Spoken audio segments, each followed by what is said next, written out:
بسم الله الرحمن الرحيم اللهم صل على محمد وعلى آل محمد كما صليت على إبراهيم وعلى آل إبراهيم إنك حميد مجيد اللهم بارك على محمد وعلى آل محمد كما باركت على إبراهيم وعلى آل إبراهيم إنك حميد مجيد رب اشرح لي صدري ويسر لي أمري واحلل عقدة من لساني يفقهوا قولي رب زدنی علما رب زدنی علما رب زدنی علما۔ سامعین گرامی قدر، آپ حضرات حضرت رسول اکرم صلی اللہ علیہ وسلم کی سیرت طیبہ کی محفل میں ہیں، اور اس سے پہلے آپ 11 مجلسوں میں شرکت فرما چکے۔ آج اس کی 12ویں مجلس پیش ہے۔ گزشتہ محفل میں آپ نے سنا مکہ کے مشرکین کیوں قرآن پاک سے دور تھے، اور قرآن پاک ان سے کس طرح کی توحید کا مطالبہ کر رہا تھا، حضرت رحمت عالم صلی اللہ علیہ وسلم کی رسالت پر ان کا کیا اعتراض تھا، اور آخرت کو وہ کیوں انکار کرتے تھے۔ آج کی مجلس میں انشاءاللہ ہم اس کا تذکرہ کریں گے کہ قرآن پاک کے ان جوابات کے بعد ان کی ضد کیسی تھی کہ وہ اس ضد کی وجہ سے قرآن پاک کے دل میں اترنے والی باتوں کو بھی اپنے دل میں اترنے نہیں دیتے تھے، اور قرآن پاک کی فصاحت و بلاغت کو تسلیم کرنے کے باوجود اس کو ماننے کے لیے تیار نہیں تھے اپنے ضد کی وجہ سے۔ ان تمام باتوں کا قرآن کریم نے اس طرح جواب دیا، اور ایسا جواب دے رہا تھا جس سے صرف دماغ ہی نہیں بلکہ دل بھی مطمئن ہو رہے تھے۔ پھر وہ تھے بھی عربی اور فصیح عربی جاننے والے، اس لیے قرآن کریم کی فصاحت و بلاغت اور بہتی ہوئی دریائی لہروں کی طرح قرآن کریم کی روانگی ایسی چیز تھی جس کی طرف ان کے دل جھکتے ہی چلے جاتے تھے۔ اور انشاءاللہ آگے وہ قصے بھی آئیں گے کہ قرآن پاک ایک بار سن لینے کے بعد وہ اپنے آپ کو قرآن پاک کے سننے سے دور رکھنے کی طاقت ہی نہیں رکھتے تھے۔ پھر وہ چوری چوری چھپ چھپ کر قرآن پاک سنتے تھے، لیکن ضد، نفرت اور خود غرضی اور باپ دادا کی اندھی تقلید ایسی تھی کہ قرآن پاک کو ماننے کے لیے تیار نہ تھے۔ اپنے کانوں میں انگلیاں ڈالتے اور دوسروں کو بھی اس کی ترغیب دیتے تھے۔ قرآن کریم نے یہ مضمون اس طرح بیان کیا ہے: وَقَالَ الَّذِينَ كَفَرُوا لَا تَسْمَعُوا لِهَذَا الْقُرْآنِ وَالْغَوْا فِيهِ لَعَلَّكُمْ تَغْلِبُونَ، اور ان لوگوں نے کہا جو کافر ہیں کہ تم اس قرآن کو مت سنو اور اس میں شور مچاؤ تاکہ تم غالب آ جاؤ۔ کچھ تو اتنے ضدی تھے کہ جب ان کو آخرت کے حساب سے ڈرایا جاتا تھا تو وہ کہتے تھے، خدایا ہمارے حصے کا جو عذاب ہے تو وہ ہمیں یہی دنیا میں ہی دے دے۔ وقالوا ربنا عجل لنا قطنا قبل یوم الحساب، اور انہوں نے کہا، خدایا تو ہمیں حساب کے دن سے پہلے ہی ہمارے حصے کا عذاب دے دے۔ سورہ صاد آیت نمبر 16۔ کچھ تو حدوں کو ہی پار کر گئے۔ وہ کہنے لگے، اے خدا، اگر حقیقت میں ہی یہ دین سچا ہے تو آسمان سے ہم پر پتھروں کی بارش برسا دے تاکہ ہم بھی جان جائیں کہ واقعی یہ دین سچا ہے۔ ان کان ھذا ھو الحق من عندک فامطر علینا حجارۃ من السماء او ائتنا بعذاب علیم، اگر یہ قرآن تیری طرف سے واقعتاً ہی برحق ہے تو ہمارے اوپر آسمان سے پتھروں کی بارش برسا دے، یا پھر ہم پر کوئی دردناک عذاب لے آ۔ سورہ انفال آیت 32۔ کچھ نے بہت ہی بیہودہ اور نفرت بھرا مطالبہ کیا کہ اگر آپ خدا کے بھیجے ہوئے واقعتاً سچے نبی ہیں تو اللہ تعالیٰ فرشتوں کو بھیج کر آپ کی تصدیق کیوں نہیں کروا دیتا؟ مردے زندہ ہو کر کیوں آپ کی تصدیق نہیں کرتے؟ مکہ مکرمہ میں اللہ تعالیٰ آپ کے لیے کوئی باغ کیوں نہیں بنا دیتا؟ اور آخری بات یہ کہ اگر آپ نبی ہیں تو ہمارے سامنے سیڑھی لگا کر آسمان پر چڑھ جائیے، پھر اللہ تعالیٰ کی طرف سے ہم سب کے لیے ایک خط لے کر کے آ جائیے جس میں ہمارے نام کے ساتھ یہ لکھا ہوا ہو کہ یہ ہمارا نبی ہے، آپ ان پر ایمان لے آؤ۔ قرآن کریم بیان کرتا ہے، وَلَوْ أَنَّنَا نَزَّلْنَا إِلَيْهِمُ الْمَلَائِكَةَ وَكَلَّمَهُمُ الْمَوْتَى وَحَشَرْنَا عَلَيْهِمْ كُلَّ شَيْءٍ قُبُلًا مَا كَانُوا لِيُؤْمِنُوا إِلَّا أَن يَشَاءَ اللَّهُ وَلَكِنَّ أَكْثَرَهُمْ يَجْهَلُونَ، اور اگر بالفرض ہم ان کے پاس فرشتے بھیج دیتے اور مردے ان سے باتیں کرنے لگتے اور ان کی مانگی ہوئی ہر چیز ہم کھلی آنکھوں ان کے سامنے رکھ دیتے، تب بھی یہ ایمان لانے والے نہیں تھے، الا یہ کہ اللہ تعالیٰ ہی چاہتا کہ انہیں زبردستی ایمان پر مجبور کر دیتا، مگر ایسا ایمان نہ مطلوب ہے نہ معتبر۔ لیکن ان میں سے اکثر لوگ جہالت کی باتیں کرتے ہیں۔ سورہ انعام آیت 112۔ سورہ بنی اسرائیل میں فرمایا وَقَالُوا لَن نُؤْمِنَ لَكَ حَتَّى تَفْجُرَ لَنَا مِنَ الْأَرْضِ يَنبُوعًا أَوْ تَكُونَ لَكَ جَنَّةٌ مِّن نَخِيلٍ وَعِنَبٍ فَتُفَجِّرَ الْأَنْهَارَ خِلَالَهَا تَفْجِيرًا أَوْ تُسْقِطَ السَّمَاءَ كَمَا زَعَمْتَ عَلَيْنَا كِسَفًا أَوْ تَأْتِيَ بِاللَّهِ وَالْمَلَائِكَةِ قَبِيلًا أَوْ يَكُونَ لَكَ بَيْتٌ مِّن زُخْرُفٍ أَوْ تَرْقَىٰ فِي السَّمَاءِ وَلَن نُّؤْمِنَ لِرُقِيِّكَ حَتَّىٰ تُنَزِّلَ عَلَيْنَا كِتَابًا نَّقْرَؤُهُ قُلْ سُبْحَانَ رَبِّي هَلْ كُنتُ إِلَّا بَشَرًا رَّسُولًا۔ اور کہتے ہیں کہ ہم تم پر اس وقت تک ایمان نہ لائیں گے جب تک تم زمین کو پھاڑ کر ہمارے لیے چشمے نہ نکال دو، یا پھر تمہارے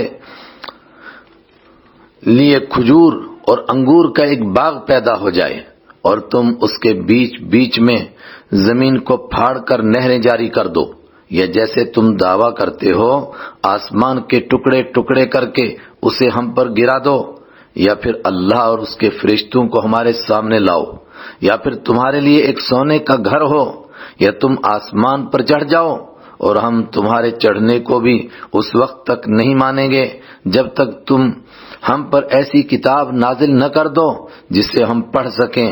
اے پیغمبر صلی اللہ علیہ وسلم کہہ دو کہ سبحان اللہ، میں تو ایک بشر ہوں جسے پیغمبر بنا کر بھیجا گیا ہے، اس سے زیادہ کچھ نہیں۔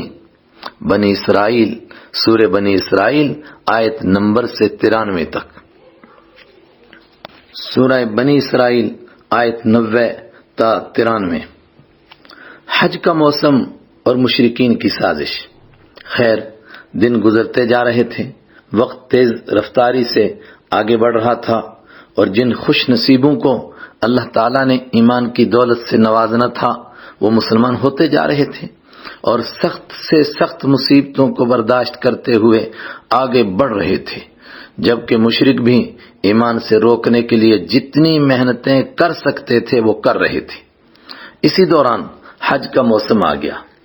مشرکین کے پیٹ میں درد شروع ہونے لگا کہ باہر سے جو لوگ آئیں گے وہ کہیں مسلمانوں کے ساتھ مل کر مسلمان نہ ہو جائیں۔ باطل ہر دور میں اسی طرح حق سے ڈرتا رہتا ہے، حق باطل سے کبھی نہیں ڈرا۔ انہوں نے فوراً میٹنگ بلائی جس میں مکہ کے بڑے بڑے سردار جمع ہوئے کہ حج کے موسم سے پہلے پہلے کوئی ایسی تدبیر بناؤ کہ لوگ اس دین سے دور رہیں، کوئی شخص بھی ایمان کے قریب پھٹک نہ سکے۔ پھر یہ مشورے آئے کہ ہر ایک شخص اپنے ذمے ایک ایک کام لے لے، اور سب سے بڑا کام یہ تھا کہ مکہ سے باہر جا کر لوگوں کو اس دین سے ڈرایا جائے کہ کوئی قرآن پاک سن ہی نہ پائے، بلکہ اپنے کانوں کو بند کر لے، ورنہ جو سن لے گا اسے تو قرآن کریم اپنی طرف کھینچ ہی لے گا، کنارے پر تو رہنے ہی نہیں دے گا۔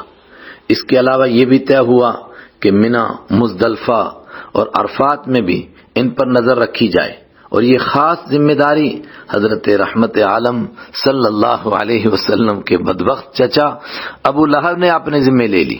روایات میں آتا ہے وہ بدبخت آپ صلی اللہ علیہ وسلم کے پیچھے پیچھے چلتا اور آپ صلی اللہ علیہ وسلم کو پتھر مار مار کر لوگوں کو کہتا، لوگو اس کی بات نہ سننا، یہ میرا بھتیجا ہے مگر باپ دادا کے دین کو چھوڑ کر صابی بن گیا ہے، یعنی دین سے الگ ہو گیا ہے۔ البدایہ والنہایہ جلد 3 صفحہ 173۔ لیکن اس میٹنگ میں ایک سوال مجلس پر چھایا رہا کہ تم لوگ ان کو کہو گے کیا؟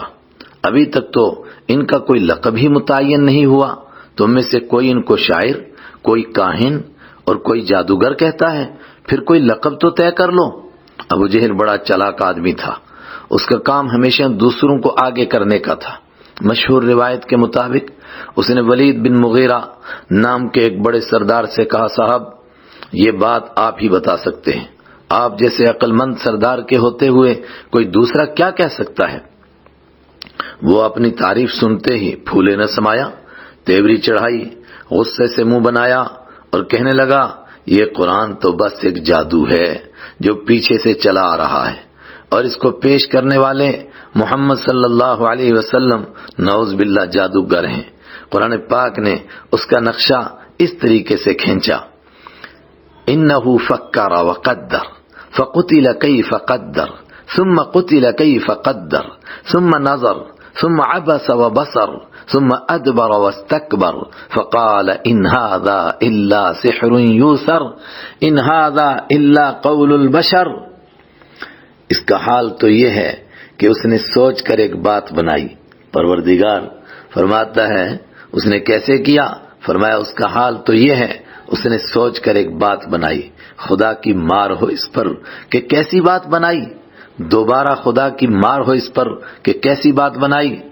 پھر اس نے نظر دوڑائی، پھر تیوری چڑھائی اور منہ بنایا، پھر پیچھے کو مڑا اور غرور دکھایا، پھر کہنے لگا کہ کچھ نہیں، یہ تو ایک روایتی جادو ہے، کچھ نہیں، یہ تو ایک انسان کا بنایا ہوا کلام ہے۔ سورہ مدثر آیت 18 سے 25 تک۔ لیکن اس تمام کے باوجود مشرک کس طرح ناکام ہوئے، اس کے لیے ایک قصہ۔ مشرک سردار اپنے مشن میں کیسی بری طرح ناکام ہوتے تھے، اس کے لیے صرف ایک قصہ بطور مثال کے پڑھ لیجئے۔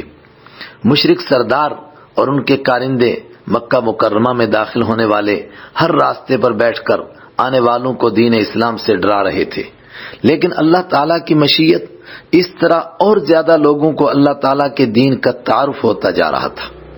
کچھ مشرک مکہ سے باہر ہی ایک راستے پر کھڑے ہو گئے، جہاں سے گزرتے ہوئے قبیلہ دوس کے سردار طفیل بن عمر الدوسی ان کو مل گئے۔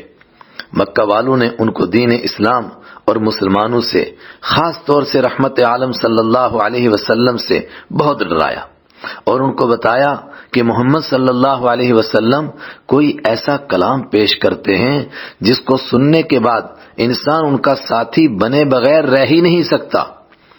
آپ یہ روئی لے لو اور اپنے کانوں میں رکھ لو، آپ سچے اور سادے آدمی ہو، ہمیں ڈر ہے کہیں آپ کسی مسلمان کے جال میں نہ پھنس جائیں، یا آپ صلی اللہ علیہ وسلم یا آپ کو محمد صلی اللہ علیہ وسلم دیکھ کر کہیں وہ کلام نہ سنا دے۔ حضرت طفیل بن عمر دوسی خود ہی بیان کرتے ہیں کہ میں نے جہالت کے طریقے کے مطابق عمرہ کیا، پھر ایک طرف ہو کر بیٹھ گیا۔ میں کیا دیکھتا ہوں کہ ایک بہت ہی نورانی شکل کے انسان حتیم کے سامنے لوگوں کو کچھ سمجھا رہے ہیں، لیکن لوگ سنتے ہی نہیں بلکہ تیکھی نگاہوں سے ان کو دیکھ رہے ہیں۔ مجھے اچانک ہی خیال آیا کہ میں تو اپنی قوم کا پڑھا لکھا سردار ہوں اور خود بھی شاعر ہوں، اچھی سوجھ بوجھ بھی رکھتا ہوں، پھر میں نے کیوں اپنے کان میں بند کر رکھے ہیں، کیوں اپنے کان میں روئی ڈال رکھی ہے؟ اس پر میں نے اپنے آپ کو کوسا اور میں نے کہا، تجھے تیری ماں روئے، تو نے کیوں اپنے کان بند کیے ہیں؟ یہ کہہ کر میں نے فوراً اپنے کانوں سے روئی نکال لی اور لوگوں سے پوچھا کہ یہ اتنی نورانی شکل والے بزرگ کون تھے، یہ لوگوں سے کیا کہہ رہے تھے؟ لوگوں نے جواب دیا، یہی ہیں وہ جن سے ہم آپ کو روک رہے تھے اور ان کی بات سننے سے منع کر رہے تھے۔ تب تک آپ صلی اللہ علیہ وسلم اپنے دولت قضا پر تشریف لے جا چکے تھے۔ میں نے آہستہ سے ایک آدمی سے پوچھا کہ ان کا دولت خانہ کہاں ہے؟ اس شخص نے محمد صلی اللہ علیہ وسلم کے دولت خانہ تک میری رہنمائی کر دی۔ رسول اکرم صلی اللہ علیہ وسلم سے میری ملاقات ہوئی۔ آپ صلی اللہ علیہ وسلم نے مجھے اندر بٹھایا، میں نے آپ کو پوری بات اپنی سنا دی۔ اس پر رسول اکرم صلی اللہ علیہ وسلم نے فرمایا، آپ اپنے مالک حقیقی کا کلام سنو، پھر خود فیصلہ کرو۔ چنانچہ آپ صلی اللہ علیہ وسلم نے مجھے سورہ اخلاص سنائی۔ اس کا سننا تھا کہ قرآن کریم کے نور سے دل منور ہو گیا، وہ نور میرے دل میں گھر کر گیا۔ اسی وقت کلمہ پڑھ کر میں مسلمان ہو گیا۔ مکہ مکرمہ کے لوگ یہ سن کر آگ بگولا ہو گئے، لیکن وہ کر کچھ نہ سکتے تھے۔ ابن ہشام جلد 2 صفحہ 33۔ اس طرح اللہ تعالیٰ کی قدرت سے ان کی چالوں اور ان کی سازشوں کا نتیجہ انہی کے خلاف نکلتا تھا۔ اس کو اللہ تعالیٰ نے بیان فرمایا، انہم یکیدون کیدا واکید کیدا فمہل الکافرین امہلہم رویدا۔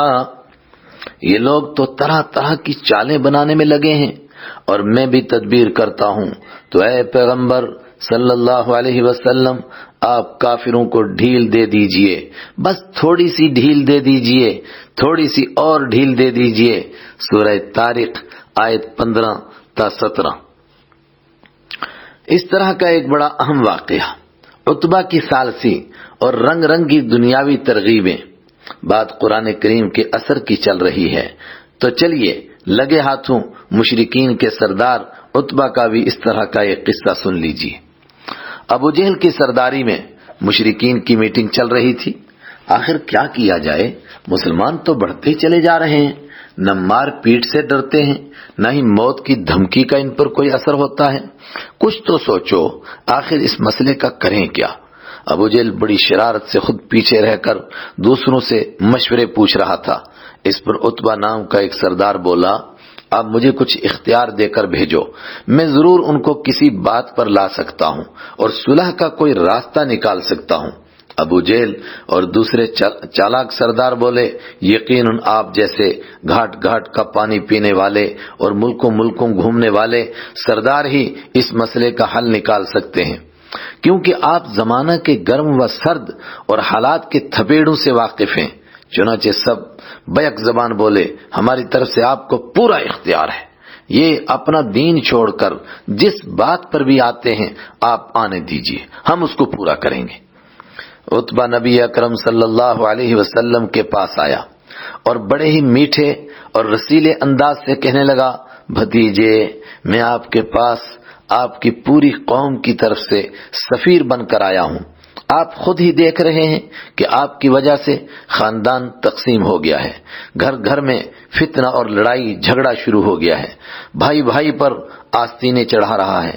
آپ اس مصیبت کا کوئی حل بتاؤ۔ حضرت نبی اکرم صلی اللہ علیہ وسلم نے فرمایا، آپ اپنی بات پوری کر لیجئے اور جو کہنا چاہتے ہیں وہ کہہ لیجئے۔ عتبہ نے کہا، آپ میری چند باتیں سن لیں۔ بھتیجے، اگر آپ لوگوں کو کلمہ پڑھا کر مکہ کا بادشاہ بننا چاہتے ہیں تو میں سارے مکہ کی ذمہ داری لیتا ہوں، ہم سارے آپ کو اپنا بادشاہ بنا دیں گے، آپ بادشاہ بن جائیے، لیکن ایمان اور اسلام والی یہ باتیں نہ کریے جن کی وجہ سے لڑائی جھگڑا ہو جاتا ہے۔ نمبر 2، اور اگر آپ اس طریقے سے مال و دولت کمانا چاہتے ہیں تو میں ساری قوم کی ذمہ داری لیتا ہوں کہ آپ یہ دعوت چھوڑ دیجئے، ہم آپ کو اتنا مال دیں گے جو آپ سوچ بھی نہیں سکتے۔ تیسری بات، اور اگر اس طرح آپ بڑے بن کر کسی خوبصورت حسین عورت سے شادی کرنا چاہتے ہیں تو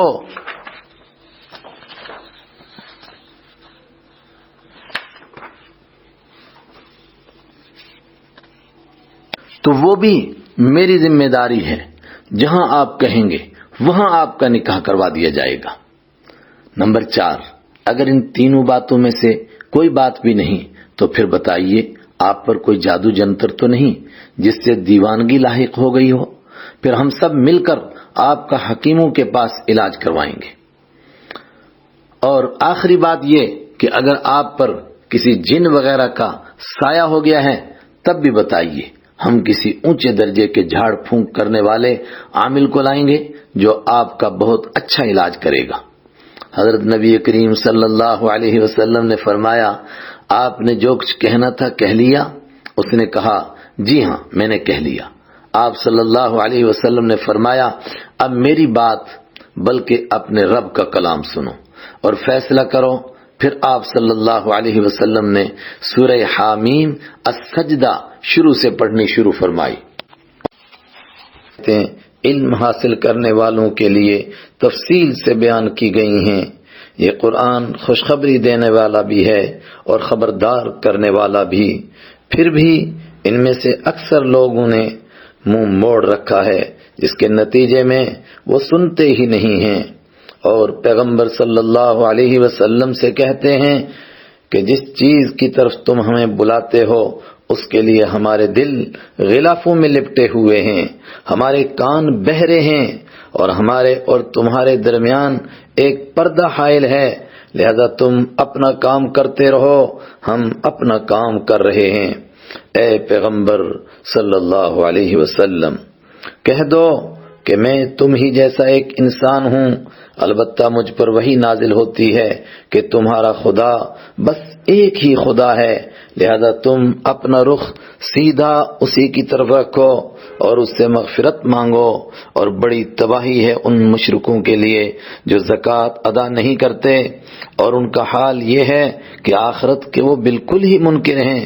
البتہ جو لوگ ایمان لے آئے ہیں اور انہوں نے نیک عمل کیے ہیں، ان کے لیے بے شک ایسا اجر ہے جس کا سلسلہ کبھی ٹوٹنے والا نہیں ہے۔ کہہ دو کہ کیا تم واقعی اس ذات کے ساتھ کفر کا معاملہ کرتے ہو جس نے زمین کو 2 دن میں پیدا کیا اور اس کے ساتھ دوسروں کو شریک ٹھہراتے ہو؟ وہ ذات تو سارے جہانوں کی پرورش کرنے والی ہے، اور اس نے زمین میں جمے ہوئے پہاڑ پیدا کیے جو اس کے اوپر ابھرے ہوئے ہیں، اور اس میں برکت ڈال دی، اور اس میں توازن کے ساتھ اس کی غذائیں پیدا کی۔ یہ سب کچھ 4 دن میں ہوا، تمام سوال کرنے والوں کے لیے برابر ہے۔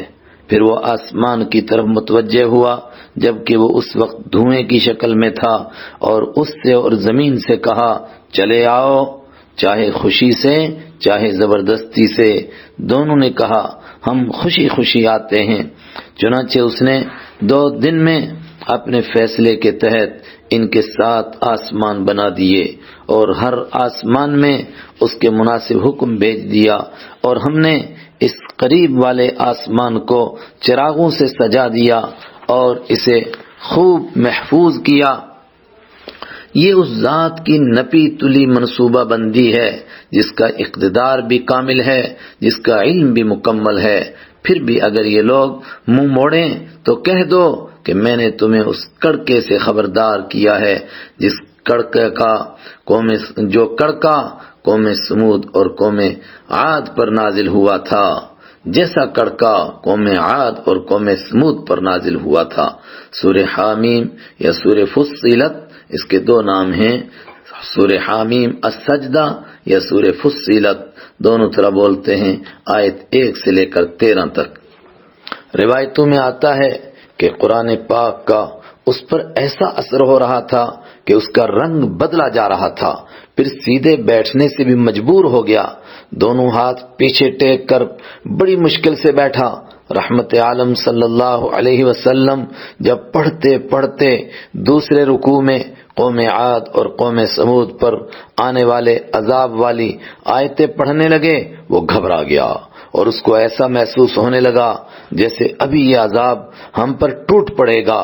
اس پر وہ گھٹنوں کے بل کھڑے ہو کر دونوں ہاتھ رحمت عالم صلی اللہ علیہ وسلم کے مبارک چہرے کے آگے رکھنے لگا کہ مجھے ڈر ہے کہیں یہ عذاب آ ہی نہ جائے۔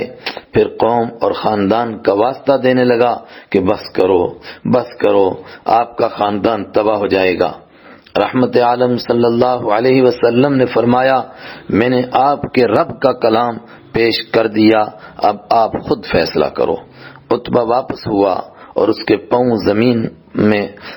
پاؤں بھی زمین پر سیدھے نہیں رکھے جا رہے تھے، تھر تھر کانپتا، گرتا اٹھتا جا رہا تھا۔ قریش ابھی اسی طرح حرم پاک میں بیٹھے ہوئے تھے۔ ابو جہل دیکھتے ہی سمجھ گیا اور کہنے لگا یہ وہ چہرہ نہیں جو عتبہ یہاں سے لے کر گیا تھا، لگتا ہے اس پر بھی جادو ہو گیا ہے۔ خیر، عتبہ پانی پی کر بولا میرے بارے میں تمہارا کیا خیال ہے؟ سب نے کہا آپ بہت اونچے مقام کے شاعر اور تجربہ کار انسان ہیں، آپ کا کیا کہنا؟ اس نے کہا، سنو، میں نے ایران اور روم کے بادشاہوں کے دربار دیکھے ہیں، اور میں خود بھی شاعر ہوں اور بڑے بڑے شاعروں کا کلام بھی جانتا ہوں۔ خدا کی قسم، جو کلام محمد صلی اللہ علیہ وسلم پیش کرتے ہیں وہ قطعاً شاعری نہیں، اس میں کاہنوں کی کہانت کی بھی کوئی ملاوٹ نہیں۔ وہ ایک ایسا اونچا اور مقدس کلام پیش کرتے اور سناتے ہیں جس میں عجیب قسم کی روشنی اور نور ہے۔ وہ عجیب میٹھا اور رسیلا کلام ہے جو دل کی تاروں کو ہلا دیتا ہے اور آدمی کو سننے پر مجبور کر دیتا ہے۔ میرا مشورہ تو یہ ہے کہ آپ حضرات ان کی مخالفت نہ کرو، ان کو ان کے حال پر چھوڑ دو۔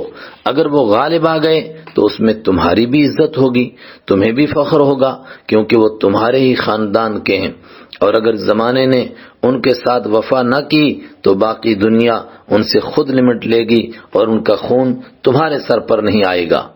اس پر ابو جہل جیسے بڑے بڑے سرداروں کے تو پسینے چھوٹ گئے، لیکن وہ بہت چلاکی کے ساتھ لوگوں کو دکھانے کے لیے قہقہ لگا کر ہنسنے لگے کہ عتبہ پر بھی وہی جادو ہو گیا ہے جو ان کی باتوں میں آ گیا ہے۔ عتبہ کو ابھی ایمان تو نصیب ہوا نہیں تھا، اس لیے وہ حالات سے ڈر کر کہنے لگا، میں نے تو بس اپنی رائے پیش کی ہے، باقی برادری کا فیصلہ سر آنکھوں پر۔ اس طرح لوگ اپنے اپنے تبصرے کرتے ہوئے اٹھ گئے اور پنچایت بغیر کسی فیصلے کے برخاست ہو گئی۔ ابن ہشام جلد 1 صفحہ 226۔